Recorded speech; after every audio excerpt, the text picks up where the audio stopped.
We've won 4 Six Nations championships in 22 years. That's not acceptable for England. We generate more revenue than any other union in the world. In our best years, we'll generate over £200 million of the revenue. So we will invest just under £100 million a year back into the game. Now, 85% of our revenues come from the senior men's team playing at the Allianz. Now, we need to change that, but that generates the revenue, which you then have to distribute and allocate out. You're dealing with very different cultures as well and philosophies. It's quite disparate. And to have a structure like that, which hasn't changed since the RFU existed and the game went professional 30 years ago, really, it's time for governance change.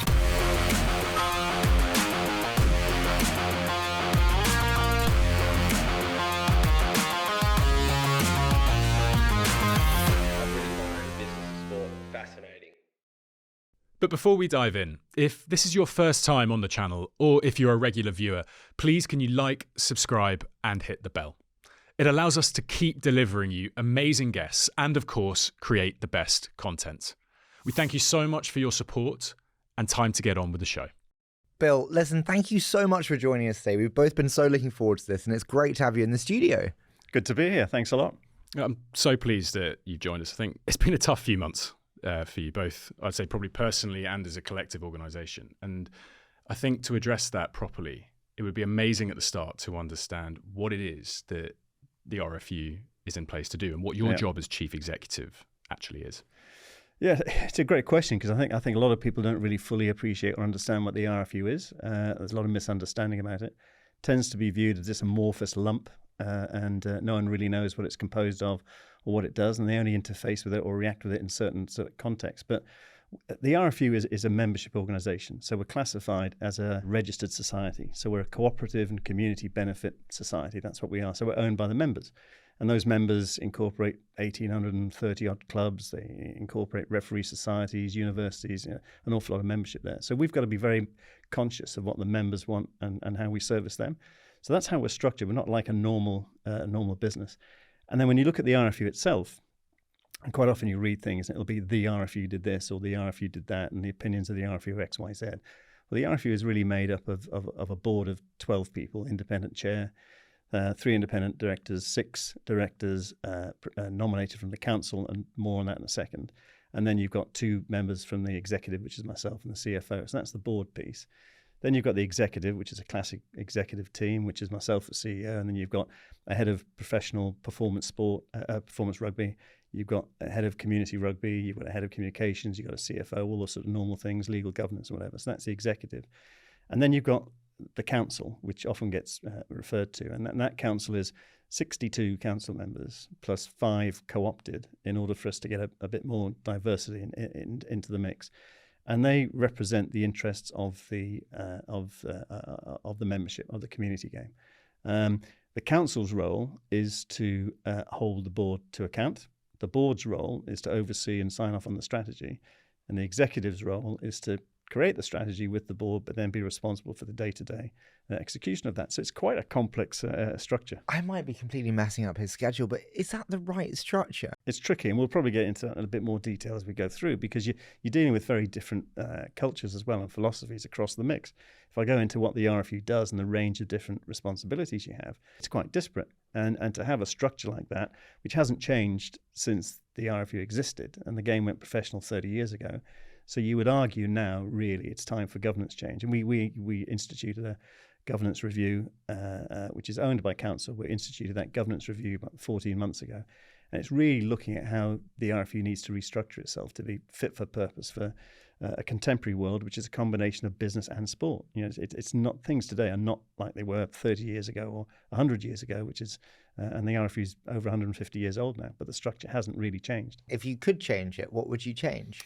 It's a tricky one, that, to say. I mean, I think we're in the middle of a number of roadshows at the moment. So as a result of the SGM and the reasons behind that, we've decided to go on the road, listen to the membership, hear what they have to say, find out what the real issues are, discover there's some we already knew of, but is there more to it that we need to know? And I think one of the things coming through, both from them and also our sense as well, is that the clubs, the basic grassroots of the game, and we are a membership organisation, they want to have a greater say and a greater involvement in what's going on. They want more direct communication. So what are you doing? What are you up to? Where are you going next year? Where are you going next month? And with all of these various different layers and the way it's difficult to do that. So they're saying we want real structural change. to better embrace the membership. And we're kind of saying the same thing as well. And it's how we get there will be interesting. I think there's a potential model where you go more to a devolved responsibility piece. So instead of making decisions, and if you want to get down to the real nitty gritty of it, should we be making decisions in Twickenham for what rugby clubs want to do in Cumbria?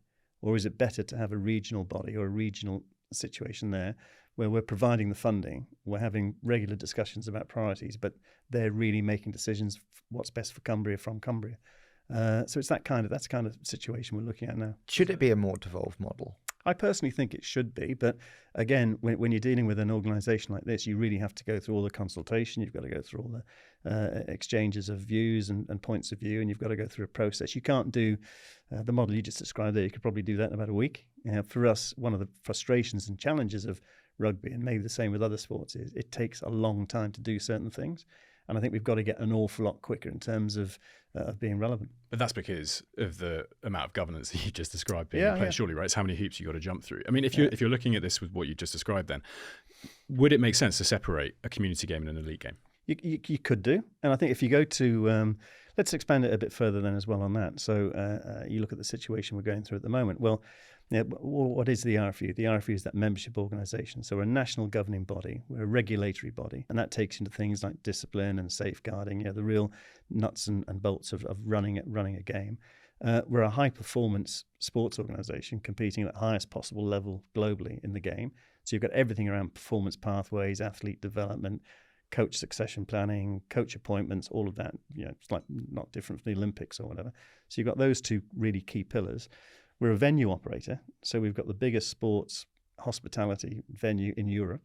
We've got 82,000 people come to the Allianz, and our hospitality operation there is second to none, really. So you're a venue operator with massive responsibility for safety and well-being and so on. You've got that piece.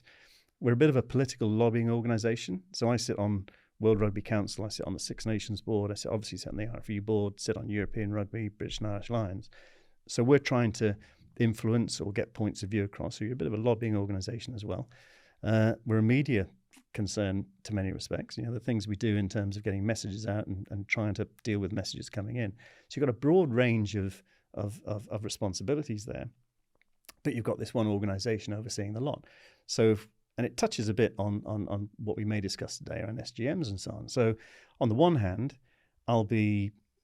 digital transformation is really big for us and a really important initiative for us. So I'll be going out trying to recruit the best people I can find in digital, and you'll be looking at Man City or Adidas, and you'll be bringing people in. And then you get into a whole world of fixed and variable salaries and bonus schemes to attract people and retain people, and you want cutting-edge people in that sphere to do that for you. So they're coming in there. And then I'll be going to a community game at the weekend. I spend most of my time at weekends with community clubs, and they'll be talking about £250 of travel funding, or they'll be talking about the fact they're a volunteer. We've got 89,000 volunteers in the country that run the game. They run the game. We don't run the game. It's 89,000 volunteers, and you go to every club and you'll see that band of volunteers. So the idea of long-term incentive programs and bonus schemes on that side of the fence with commercial deals and high, put targets for the national team. And then you've got a totally different philosophy over here, which is doing it out of passion, not being paid, purely volunteer. Those two worlds clash. They're very, very different. And you're seeing a bit of that at the moment. But it's a bit like what Formula One did, right? You have FIA, should we say, in charge of the most sport, the rules and regulations. You have Formula One in charge of everything else, the commercial side of it, obviously the huge mediafication now, of course, of the sport. It seems to me that for all the issues that we've seen in rugby, and we will definitely get onto these, separating those two would be in the best interests of both. Yeah. But it would also allow for an easier governance structure because you wouldn't have that clash of individuals who sit with the completely contrasting roles and responsibilities. Yeah. Is that fair? Yeah, I have some sympathy with that. But it has to come together at some point. So we generate more revenue than any other union in the world. So we normally generate around that. So I can go into the fun. Yeah, definitely. So we generate, in our best years, we'll generate over £200 million of the revenue a year. We then you take off all your costs of operating, you take off the cost of the stadium, and then you get down to a figure which is profit before investment into rugby. So we will invest just under £100 million a year back into the game, and that has to be consistent. And it's roughly a third. A third goes to the community game, a third goes to the running of the England national teams, whether it's men's, women's, A teams, pathways, whatever. And then a third goes to the agreement we have with the professional teams, the Premiership. So we have the professional game partnership. It's broadly a third. Now, we get 85% of our revenues come from the senior men's team playing at the Allianz. So 85%. 85% comes from that. Now, we need to change that.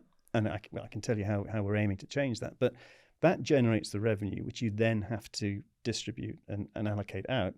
And therefore, having them linked. And every England player started at a grassroots club at some stage. They didn't start at Quins to begin with, or Sarries or whoever. They started at a grassroots club all the way down to the minis and juniors. So there's an integration of the game in terms of they go through that journey in life. They end up playing for England. They go to the Allianz. They're playing there. They generate all the revenue from that, and that revenue gets split and comes back full circle back to the clubs where they started off. So there's a nice seamlessness to that model. But to your point, you butt up against each other sometimes. So is there a different model? Do you get to a situation where you separate the community game away from the commercial and the elite professional side, and you just make sure the board is doing the resource allocation, and they're saying at the start of a 4-year cycle, right, this is what you give to the community game, and this is what stays over here. It's fascinating that, because I think it plays perfectly into the discussion around the SGM that's coming up. And then really first I want to go on the finances, because some of that, the reasoning given for an SGM includes some of the finances. Tell us about the financial structure of the RFU and how it actually works on your cycles of financial manament. It's not the only one that's structured this way. So I came from the British Olympic Association and CEO of Team GB, and it's exactly the same there. So you have an Olympics every 4 years. That takes up so much money. Your profit and your revenue split over the 4-year period is different. So at the BOA, you aim to break even over a 4-year cycle. It's exactly the same at the RFU. So a lot of the controversy and criticism at the moment that's going on relates to the loss that we made in financial year 23-24. Well, that cycle started in 2021. And in 2021, and again, remember we're investing 100 million every year consistently. We have to do that, and we wouldn't ever come off that. So in the first year of the 4-year cycle, we have 3 Six Nations matches at the Allianz, and we have 4 autumn internationals. And the autumn internationals are probably our biggest revenue generator. So that's our most profitable year. So we'll spend the 100 million, we'll make X amount of profit. Second year, you've got 2 Six Nations, and you've got 3 autumn internationals. So we break even. Third year is the same as the first because of the match profile. 3 at home, 6 Nations, 4 autumn internationals. So you've got a pot of money we've accumulated through years 1, 2, 3. You then get to the final year, the World Cup year, and we have 2 Six Nations at home. We have no autumn internationals, which is a massive blow. And you've got the extra costs of going to a World Cup. So we spend all of the money in the 4th year that we've earned in years 1 and 3. So we break even over the cycle. So we always make a loss in a World Cup year. No surprise. In 2019, it was 27 million. In 2023, it was underlying was 34 million. It seems crazy that in the biggest show of rugby in the world, the best advert for the game, for the national governing bodies, it's actually a financial disaster. Yeah. Is there a way that you can work with World Rugby and the World Cup to ensure that that doesn't happen and put you in this situation? Yeah, I don't know. For anyone listening, I did not brief that question. So it's amazing you should ask that, because we're right in the middle of this conversation. We feel that in many ways you could say that the losses that we make in that 4th year are subsidizing the investment by World Rugby into the growth of the emerging nations, because the revenue shift for us is about 45 million in that 4th year. And we end up making because you've got none of the autumns, as I described before. So we make a big loss in that 4th year. It's the same for the other unions as well. So ourselves in Six Nations and also in Sanzar in the Southern Hemisphere, we're saying this doesn't make any sense for the blue ribbon event, where we're generating an awful lot of value in terms of the tier 1 nations competing there. We're getting a very, very small percentage of, and I won't get into the numbers of it, but we're getting a very small percentage of what the overall profit is being generated from that event. So we're having that conversation. I can see it from World Rugby's point of view, because they're saying, well, look, our remit in life is to grow the game globally. So we've got to invest in emerging markets. We've got to invest in other formats.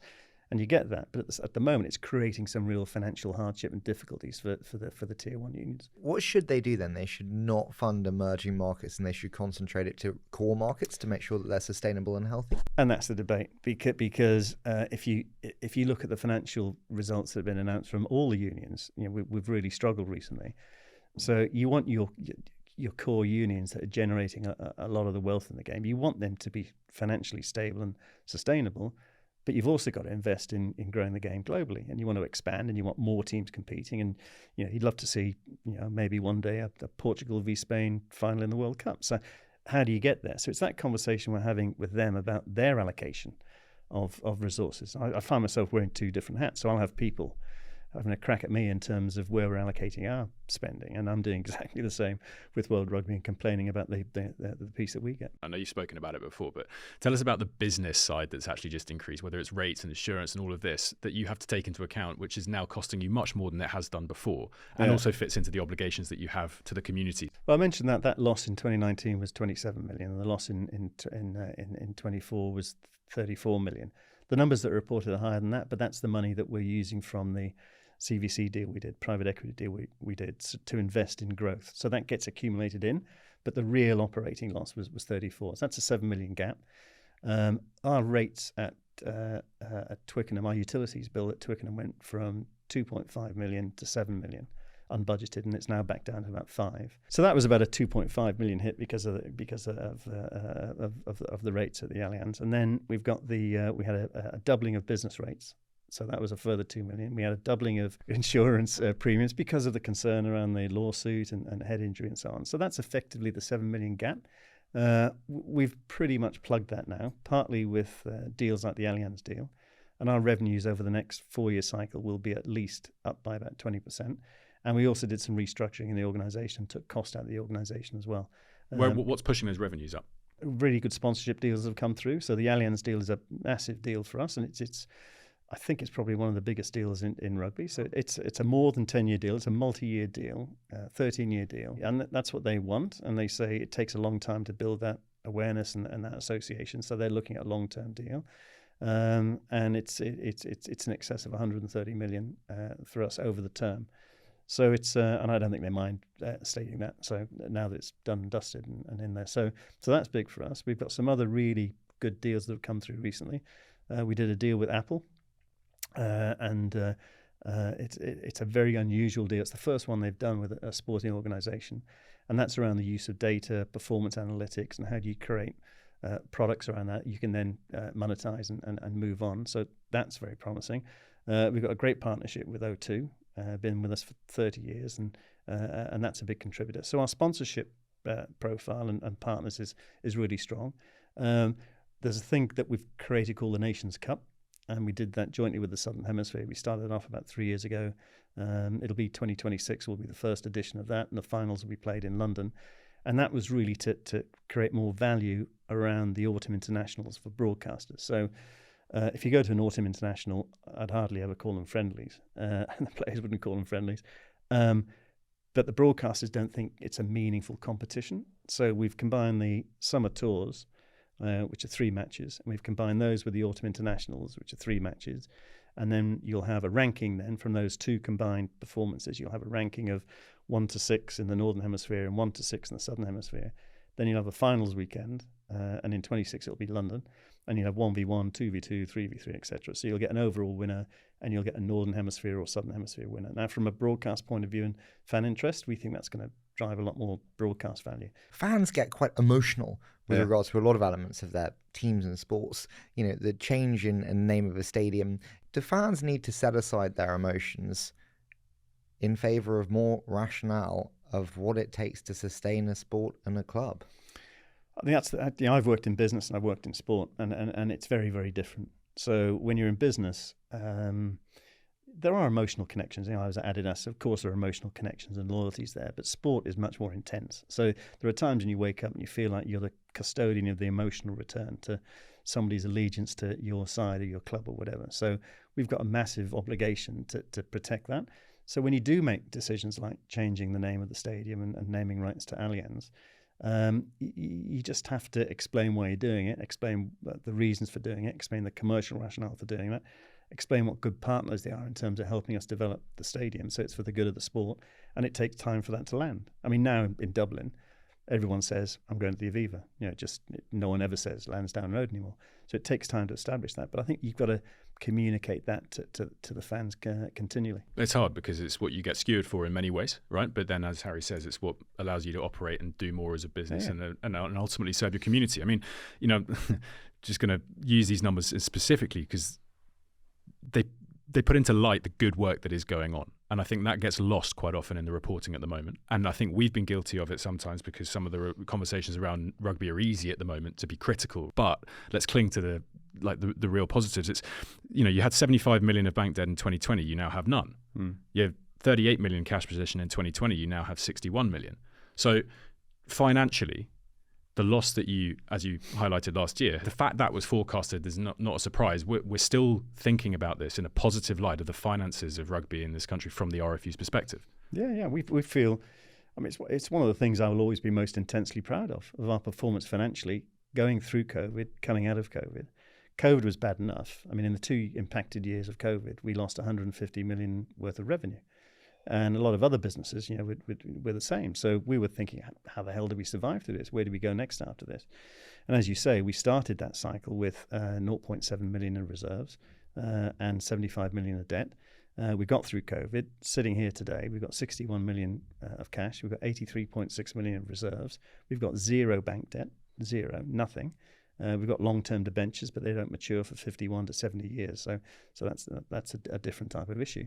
So from a financial performance perspective, going through that period, we're intensely proud of what we're doing. And it sets us up for things like investment in the stadium in 2027 because it has to be rebuilt. But you've got this very negative story out there, which we're finding it hard to address. And part of it is to do with some misinformation from other sources and whatever, but we've just got to persevere with it. Well, look, I think that's where we have to talk about then the LTIP payment. And let's be really clear on this.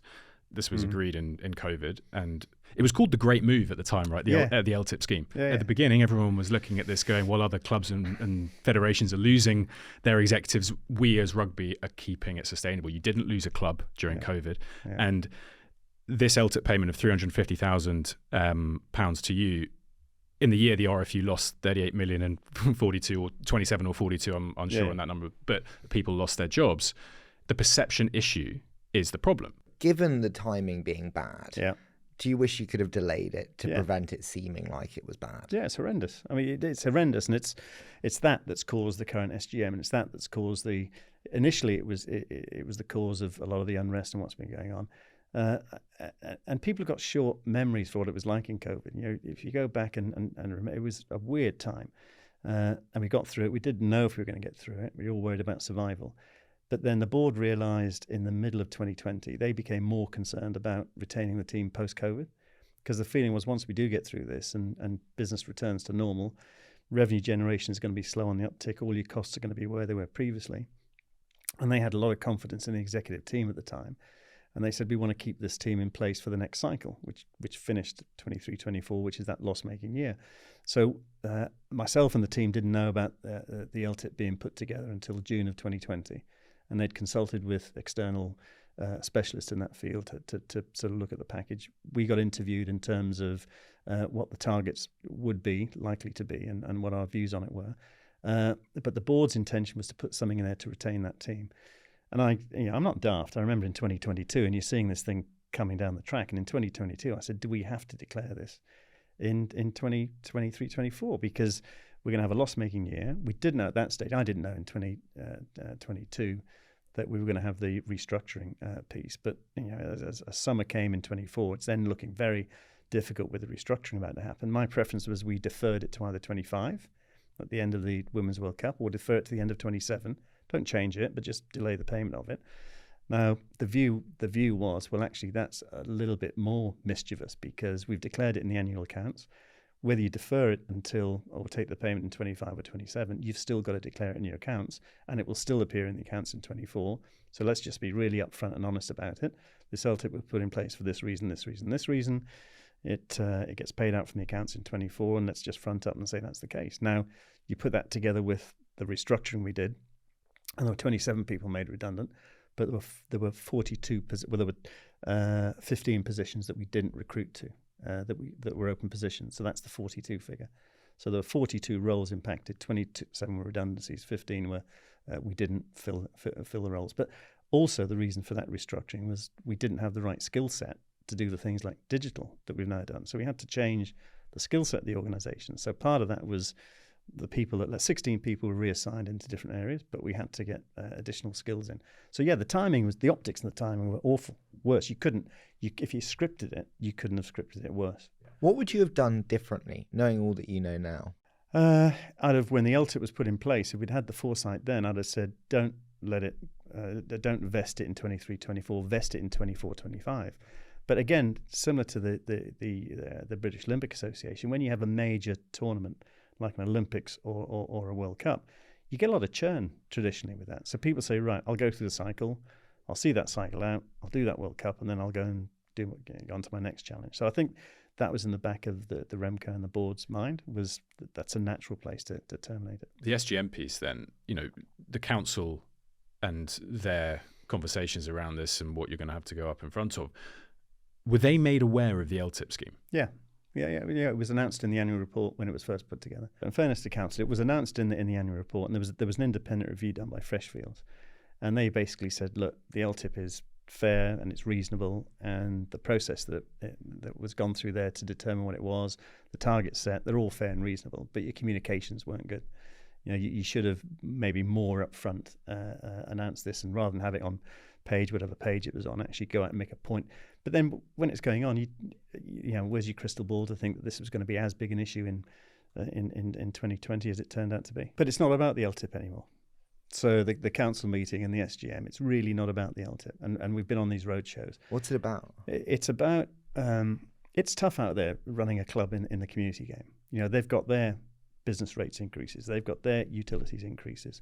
Team sport in general in society is tough these days to keep the numbers going. So you've got to work really hard to get the same number of players coming in. Lifestyles have changed, accelerated through COVID. So when I played, you'd have 25 people made up at first 15. Now the average is 47, because you've got stag weekends, hen parties, golfing trips, weddings, you name it. In my day, you played your rugby season, you didn't do anything in your rugby season. Life's changed now, and people have realised there's a lot more options of a weekend. If you're not playing professionally, or you're not playing semi-professionally, and you're doing it for social rugby, well, I've got all these other things to do. So it takes a lot more players to run a first 15, and we've got 15 players compared to a football team that's got 11. So the community game is facing all of these pressures. They're angry at us in terms of a lack of communication. Funding comes up. Everyone wants more money, and they're no different. Through COVID, we made some cuts in terms of boots on the ground, people on the ground who support clubs and whatever. We made some cuts. We're looking to how we build that back. So there's a lot of issues there where there's some genuine unrest about we think the community game needs more. The LTIP was the lightning rod, but really what's coming out is this is our dissatisfaction around these topics and how you're going to fix it. So it's those conversations which will more dominate in terms of the SGM. How did you find the roadshow?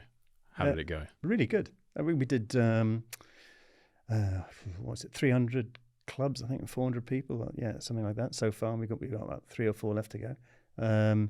There's very little mention of the LTIP. And the only time it normally comes up is, look, we think the LTIP's a red herring. That's normal in businesses, and there was an understanding of that. Some places it wasn't. Some places that became more of a heated conversation. But in general, that was the general tone. But it was the same topics coming up in terms of how do we get more participants into the game? How do we work together to do that? How do you get rugby played in schools? How do you get it, retention of universities and stuff? But, again, there, at the same time, you've just done a massive commercial deal that's got a huge amount of money in for the future of the game. And then you're charged with also looking at the participation at the bottom. And it just comes down to there's such a gap between the jobs that you're having to do here. Is the current structure right for you to be able to achieve both of those effectively? I think that's going to be one of the main topics in this governance review, and that's something that will be on the table to discuss. Would you like them to be separated? I think in some ways, when a situation like this happens, take me out of the equation. The next person who's the CEO. If you've got the next person who comes in who's very strong commercially and very strong on the performance side, but can be the subject of an SGM if there's discontent at the community game level, whether it's real or whether it's perceived, would you run a business that way? You probably wouldn't. So you'd have to have a different CEO for the community game, or perhaps you have two of them reporting into the board. And as I said before, the board makes a decision. I used to work for Mars, and you had this at Mars. So we'd have these amazingly confrontational meetings where I was the brand manager on Twix, and you'd have the brand manager on Mars. And you basically go into the war room, and you've got the MD there and the head of marketing spend there and whatever, and you're basically battling each other, saying Twix needs this amount of money, and Mars is saying, no, we need this amount of money. And they eventually, at the end of the day, say, well, actually, you're going to get that, you're going to get that, off you go and deal with it. So do you do it that way? Is the one part of the business which generates the revenue, and the board says, this is what we think is right for the community game, and this is what's right for the professional game. Bill, you were the brand manager of Twix. That is so cool. Whenever there's a snack gap, Twix fits. Plus delicious milk chocolate in this too as well. So whenever there's a snack gap, Twix fits. That was the logo then. That is amazing. Can you imagine, like, Day of Innovation, white chocolate? Yeah. We're going white. Yeah, I love that. I didn't know that. That's I had a drawer on my right-hand side. I mean, and Mars goes into unbelievable levels of detail. So I had a drawer on my right-hand side, and it went into, because Kit Kat was the major competitor for Twix. So if Kit Kat reduced their chocolate content by a gram, what was your response? Did you reduce yours, or did you reduce the price, or did you increase, and what would happen, and what was the elasticity? I mean, the amount of research that went into those sorts of things is fantastic, but we're digressing a bit. Do you think it's the environment, therefore, for everything you just described, do you think it creates a governance of stewardship rather than innovation? It's the age-old analogy of no one gets fired for buying IBM. Yeah. Right. But really what we're looking at here in sport, not just in rugby, is quite a lot of situations where there is significant change that needs to happen to keep relevant, to keep modern, to keep at the front and center of the attention economy. It does seem a bit like, because there's so many stakeholders, if you made too big a decision that upset the apple cart, hey, guess what? There's going to be an SGM you're going to face, and it's going to be critical. That seems like a problem to me that needs to be fixed. Yeah, I think that's a fair question. I mean, if you compare us to a number of other sports at the moment, rugby's lagging behind in terms of innovation, in terms of how the product is packaged, in terms of how it's presented. You look at all the data that's available now. All the players are wearing GPS. You know what the force levels are. You could do some amazing things around the scrums. You can imagine a scrum with an overhead drone shot, and if the scrum collapses, you can have various sort of moving arrows in terms of, well, this was the force coming in from this side, and this was the force here, and that's why the prop had to collapse. And so what do you do in the next one? So you really provide information for the fan to follow and understand. And we haven't done enough of that yet. And then you could provide that data flows to betting companies, and you could open a new monetization. Yeah, absolutely. Exactly. All of that. I remember when was the America's Cup in San Francisco? I can't remember the year now. 2000, was it 16? I can't remember. It doesn't matter. But the America's Cup was the most boring event on the planet to watch. You get these two boats that go off. You had no idea who was winning. Miles offshore. Everyone's standing there watching, not a clue what's going on. And then they brought in the guy who did all the innovation around NFL in terms of graphics on-screen stuff. And then they had graphics in terms of a line across the bows of the two boats, and it could tell you which one was in the lead, and it would tell you the wind speed and the current speed and whatever. And it would plot out the next turn at the next buoy, and if they do that turn there, what's that going to do to them for the next buoy? So you just make it really, really understandable. And rugby's a complex game to understand. We've got more laws than the country has, and you'll see things happen in a game, and the fans will be looking at each other and what happened? So we've got to do a much better job in terms of explaining that and showing what's going on. So the SGM, all the community clubs, they want more money. People always want more money. The way to get more money is let me make more money. Mm-hmm. Let me increase the revenues and hopefully increase the profits so we can increase distributions. Yeah.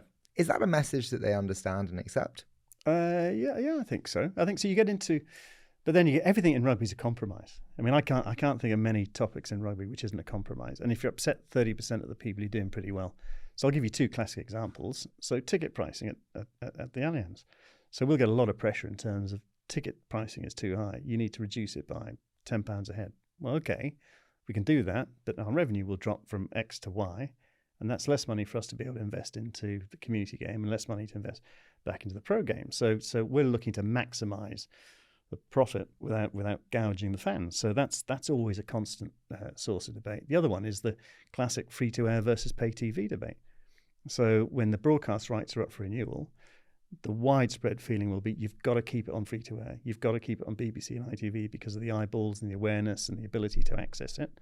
Well, you're always going to get paid a less premium for free to air than you are for pay TV. So how do you get that balance right between the free to air and pay TV revenues coming in while servicing the needs of the game? It's just me and you. Would you like to sell a big deal to Amazon? I mean, they're clearly. I mean, they've come in once or they've come in twice now. So they've done a 1-year deal and just toyed with it and played with it to see what happens. And it worked really well for them for the autumn internationals because that gets their subscribers leading into Christmas. So they're on the fringe at the moment in terms of making a bigger commitment to it. But can you do it differently? Can you have Six Nations on one medium and Nations Cup somewhere else because one's doing a different job to the other? Can you do that or not? Or would this amazing bumper deal come in? I mean, it happened in 2015. Sky came in. Sky were having a battle with BT and wanted to take BT out of the equation, and they came in and they paid 32 million for the autumn rights in 2015. Well, that was a 200% premium.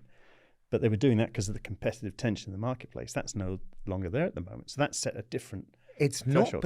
But I imagine it is actually because you've actually got. I'm sure Netflix and Amazon will be competing for this one, like no one else. So you just have new players, I imagine. New players, but you've also got to create the product that they want to have, and you've got to actually help create that bit of competitive tension in there for what you've got. You've got to be relevant to subscriber bases. You get a lot of churn after an autumn series. Youth engagement's a key part of that. Mm-hmm. The ticket pricing piece is again an easy stick they use to beat you with. It's not accessible to a young game. How can you address it? As you highlighted, you don't want to drop the 200 million. How can you change that? Yeah, it's really tough because if you look at the ticketing allocation at the Allianz, so 52% of the tickets go to the clubs, and that's part of the constitution of the RFU. So we supply 52% of the tickets to the clubs. It's given to them or sold to them at a discounted price. They can use those to sell on at a premium to sponsors to encourage sponsorship. So it's a revenue generator for the clubs, or they can just give them to whoever they want to give to. So we have no control over where that's going with 52%. You then got 20% of the tickets are debentures. So there are 15,000 seats in the Allianz, which are debenture holders. 5,000 debentures, average of 3 each. So you've got 15,000 seats. That's 20% of the tickets. So you're now at 72%.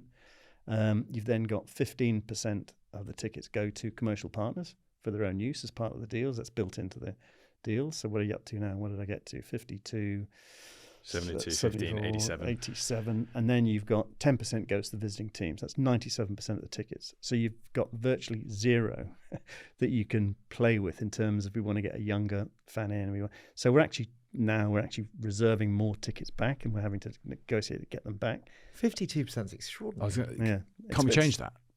Or is that something, again, that would just cause chaos? That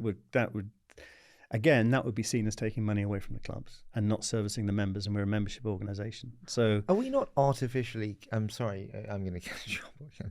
We're not artificially keeping these clubs alive on life support with things like this? Yeah, the vast majority of revenue in the community game clubs is generated by themselves. So the money that the RFU contributes is single digit, probably about between 7 and 8% of the cash and the revenue they get is from the RFU. The rest of it is through player subscriptions, bar takings, events, weddings.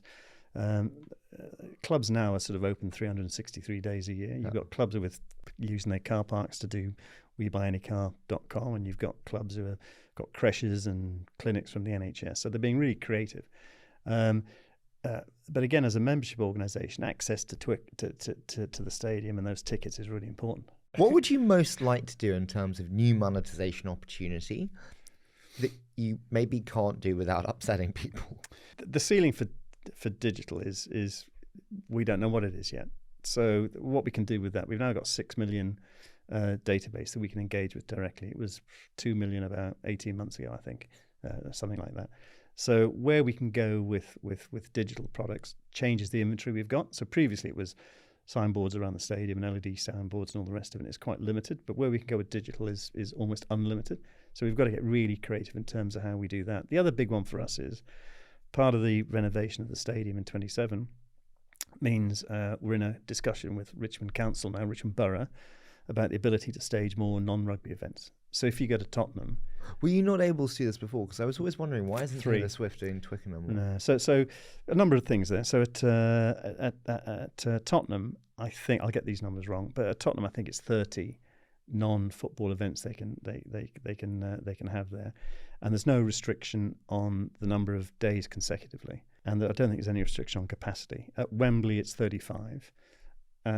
For us it's 3, and we're only allowed 1 on a Friday. So we've had the Rolling Stones, and we could have had Beyonce, but she wanted 3 nights, and we're only allowed 2 nights consecutively, and we got a restriction on capacity of 55,000. So we're having a conversation now with Richmond Borough saying, look, if we're going to invest 600 million into the Allianz, and that's going to bring X amount of revenue, we've got the study to show how much economic value it contributes to the borough. If we're going to do that, you're going to have to work with us in terms of an increase in the number of events that we can stage in order to monetize the stadium. If we're going to invest that money, and there's plenty of places that would love to have us there. You know, Birmingham, Milton Keynes would love to have us there. If they weren't willing to move from 3, would you move? It would be a tough call for us. It would be very difficult. You couldn't. I don't know how we would justify the investment in the stadium if we can't get the increase in the event licenses. What is the investment in the stadium? We've said it could be up to as much as 650 million. Now, you might stage that. The East stand was done relatively recently, so very light touch on that. Seating, yeah, but the basic structure there, no. The rest of the framework of the stadium would remain the same, but what you do in the inside of that and the outside and the sleeve would be very different. And you could stage it so you don't have to cancel matches, which is what we did with the East Stand. I don't know if you've seen the new Man U redesigns. Yeah. And I mean, it's like the largest indoor complex ever, Norman Foster said. Right. And actually what it just goes to exemplify to me is bluntly the need for extra curricular activities to sustain a football club. Yeah. It's astonishing. It just makes so much more money, doesn't Well, it? you've really got to make it sweat. Yeah. And the long bar, is going to be 1 foot longer than the one at Tottenham. So we'll have the longest bar in the country. 1 foot longer. Really? Yeah, until Man United come along and make it 1 foot longer again. So, yeah. Same kind of conversation topic of more revenue opportunities, but it links back to what we were talking about with media and rights. And it's the kind of celebritization of players and individuals. And, now media and broadcast deals are being done based on the star players involved as much as they are just the kind of global audience. Yeah. Rugby is something that really lacks a lot of those global stars in the sport. Yeah. How do you, with the England team, using those as the players, should we say, under your control, how do you look at creating stars to really drive the value of rugby? I think we've got a partner up there with the Premiership clubs as well. So go back to the brand development analogy. So if we're going to take Marcus, for one of anybody it could be. So if you're going to create a brand around Marcus and you're going to create an icon around Marcus, then it's got to be a joined-up effort between the club and the country in terms of how he's showing up, what the message is, how he's positioned, who he's appealing to. And we haven't done that previously, so I think we need to do that. I think we've also got to think differently in terms of how we implement that compared to football. I don't know if you saw the Marcus episode on Netflix. I think they got that slightly wrong. I think they started off with Marcus buying a car, and it felt like football. It just felt like a bit too much bling. Whereas if you look at Marcus's background at Brighton and what he does at Quins and what he does in the community game and what he does elsewhere, I think the story in rugby is subtly different. So you can still have icons, but the way you portray them, I think, has to be different to football. And there's been a concern in the past about rugby's a team game, so you can't have individual stars. Well, look at Alona Meyer. I mean, she's blown that completely out of the water with her social media profile and what she does. So we've got to work much harder at that in terms of creating those icons that kids can aspire to. And I think we're all aware of that and we're conscious of that. How much is the relationship between the Premiership clubs and the RFU then aligned there? The relationship with the Premiership and the clubs is I mean, I've only been there coming up to 6 years now, but I'm told it's the best it's ever been. So we had a really good relationship. What we did with this last agreement, which was signed in June of last year, is convert a good relationship into a proper strategic partnership with skin in the game. So we've now got a joint marketing agreement. So we work together on the promotion of the Premiership final. So the Premiership final last year, the Allianz was full, 82,000. I think it's the first time it's happened then. It'll probably be full this year as well. So we've got to work together around the assets we have and jointly promote them rather than, and frankly, previously we might even be in competition, right? We'll be investing in an event on our side of the road and they'll be investing in an event on their side of the road differently. So we've got to, and that's part of the agreement. It's part of the agreement in terms of how do we consciously put plans in place to do that and develop those assets jointly. We mentioned there, like actually moving from say 3 to whatever the number is, and what that would do to a balance sheet. Amazing. Another thing is accepting investment and private equity. How do we think about the private equitisation, if that's a word, of rugby? We've obviously seen it more and more become a prominent part of the game. Yeah. How do we think about that? Yeah, we feel good about the deal that we did in the Six Nations. And for those that don't know, the deal was... So we created a NewCo, which aggregated all of our respective broadcast rights, and we put some central commercial sponsorship rights into that. So we created a NewCo. CVC came in as a seventh partner, so we each had 14.3% of that NewCo.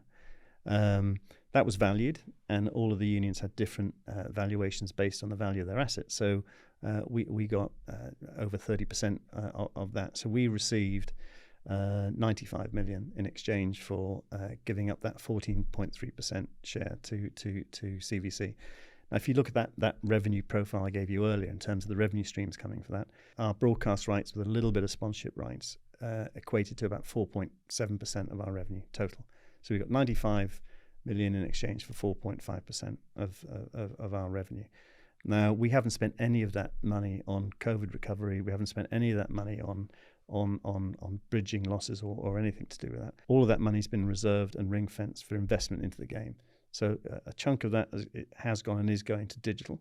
So if we hadn't had that CVC deal in place, we wouldn't have been able to invest in digital, and we wouldn't have got the Allianz deal, and would certainly not have got the Apple deal. Wow. So that's already Why paying. would you have not got the Allianz or Apple deal? We wouldn't have had the money to invest in on the digital side. We just wouldn't have had it. If we didn't have that CVC money in place, and where we were going through COVID with the losses through COVID, we'd be struggling to find the funds to pay for the community game as well and be able to invest. And that's the difference between the 34 million underlying loss in 24 and the 40, whatever figure it was, 44 I think was reported. That 10 million was money that we got from CVC that we're investing back into the...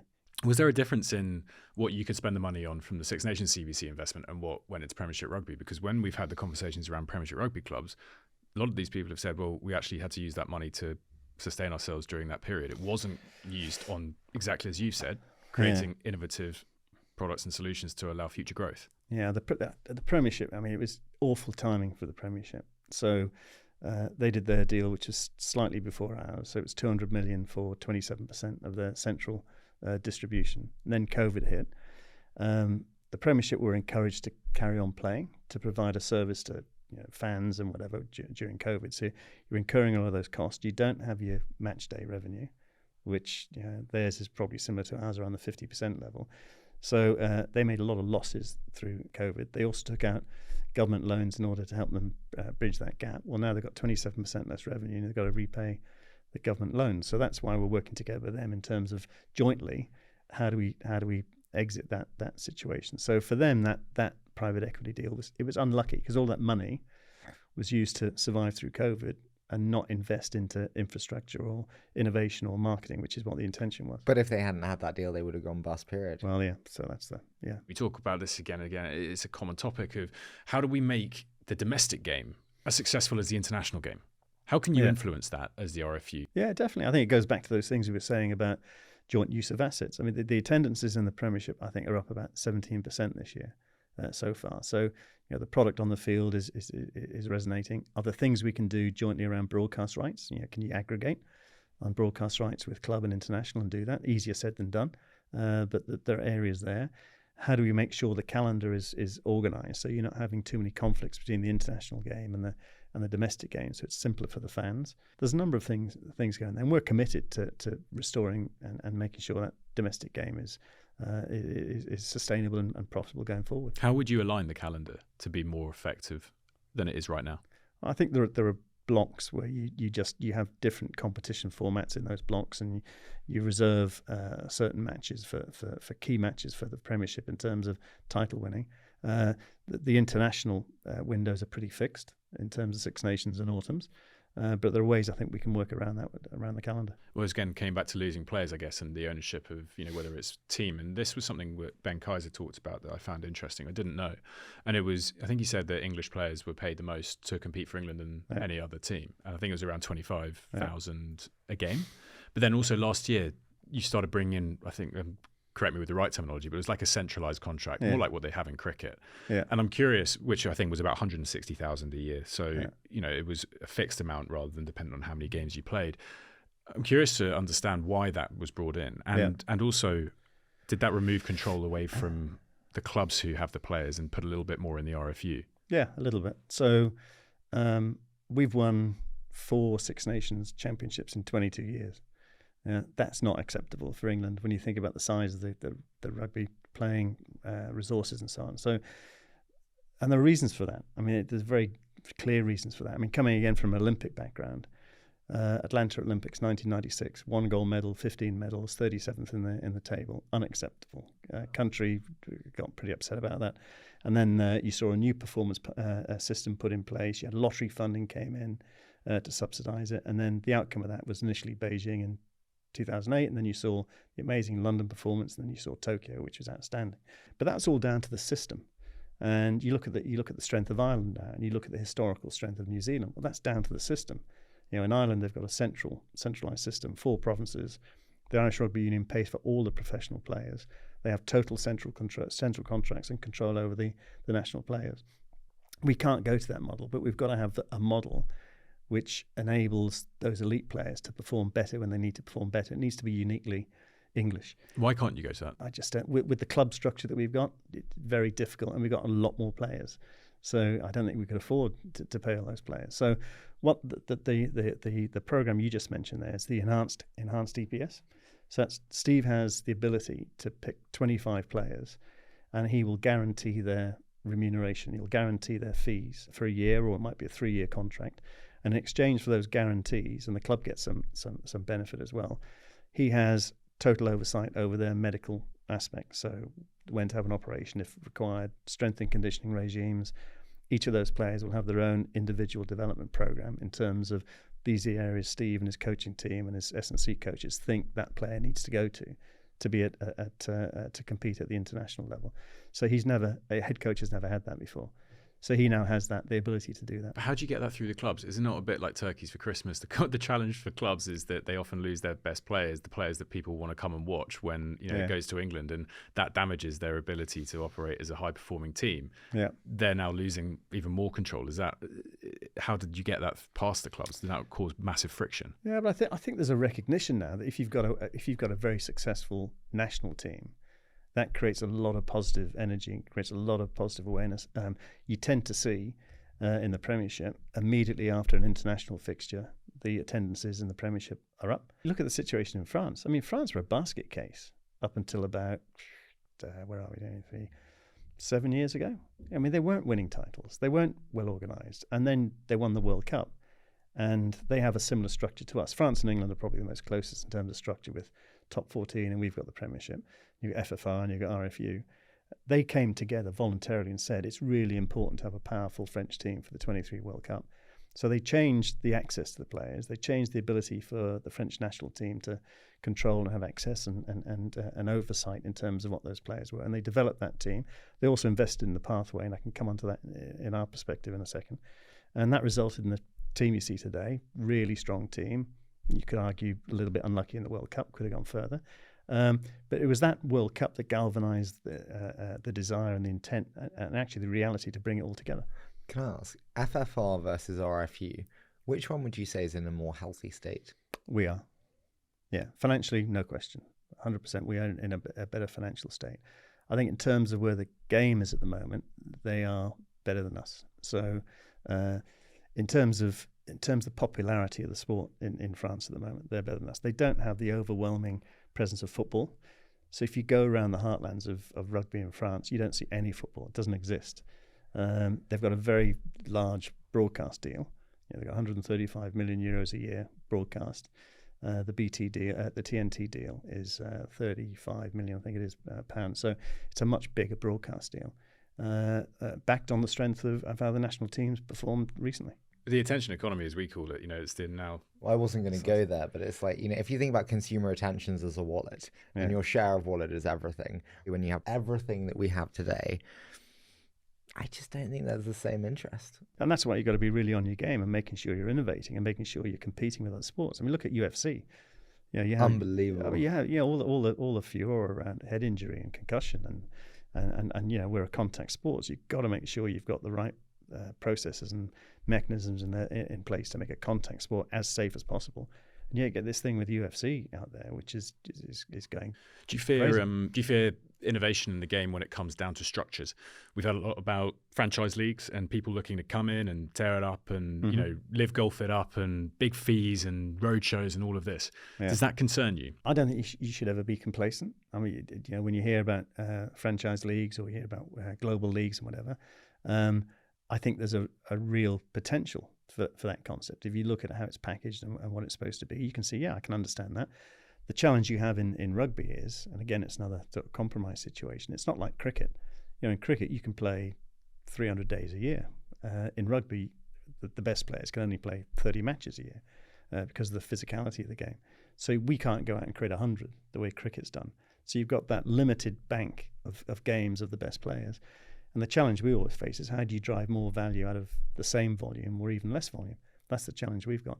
And those players give back to the rest of the game. So going back to what we said before, at the top of the pyramid, you've got your professional game. That's generating the money that has to be then taken and invested into the community. So if you lose them, how do you fund your community game? It's a real challenge.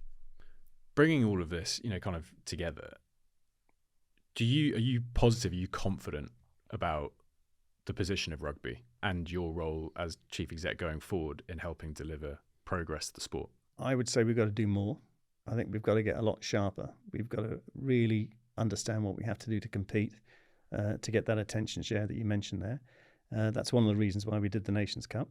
I think. Do you feel you're equipped? I'm so sorry to interrupt you, but digital transformation, it's kind of like a corporate buzzword. I don't think most of the people respectfully talking about digital transformation from a corporate sense are actually equipped for digital transformation. Do you feel that you're ready and you have the money? This is intensely expensive. Yeah.